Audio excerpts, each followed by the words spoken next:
On a voulu réagir, prendre le pouls des Bruxellois, de ceux qui vivent la ville au quotidien.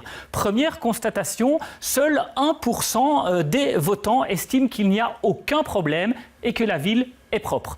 Ensuite, nous avons 7% des réponses qui jugent que la ville est globalement propre et que les problèmes, qu'ils soient de mobilité, de chantier, ne concernent que des endroits isolés. Ensuite, ça se resserre avec 46% à égalité entre les personnes qui sont plus nuancées et qui estiment en fait qu'il y a un gros décalage entre plusieurs quartiers de la région bruxelloise, c'est-à-dire qu'il y a des quartiers où il n'y a pas de problème, d'autres quartiers où il y en a énormément. Ceci, on estime, 46% de ces personnes estiment que la situation est telle et 46% des Bruxellois estiment tout simplement que Bruxelles est une poubelle.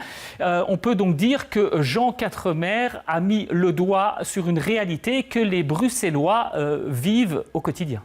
Et Arnaud, nous avons demandé également aux Bruxellois de poster leurs impressions sur notre page Facebook. Vous avez retenu quelques commentaires. Oui, et on va d'abord commencer par les commentaires qui sont plutôt critiques à l'égard du journaliste, comme François. Pour François, le problème que souligne le journaliste français n'est pas un problème inconnu et que donc il n'y avait pas nécessité de faire cet article maintenant. Maintenant, il reconnaît tout de même que le problème de la propreté publique à Bruxelles est un problème qui existe et qui date depuis très longtemps.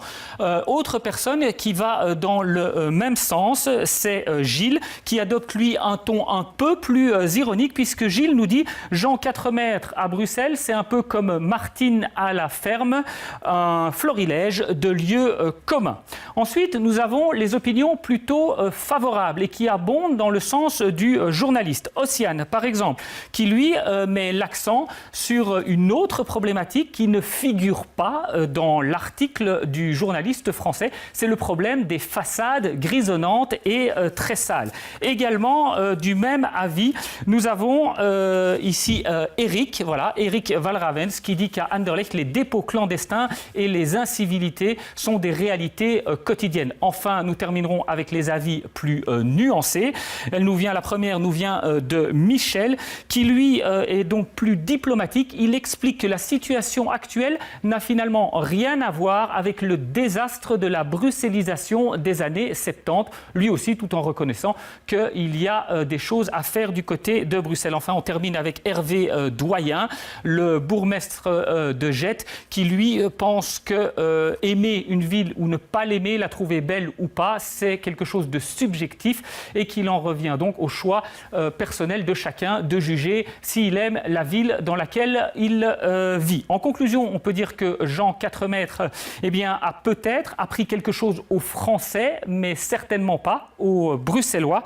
D'ailleurs, l'un d'entre eux nous a envoyé cette belle photo, une belle photo de Bruxelles ensoleillée, le Mont des Arts, qui est le symbole de Bruxelles positif et en changement.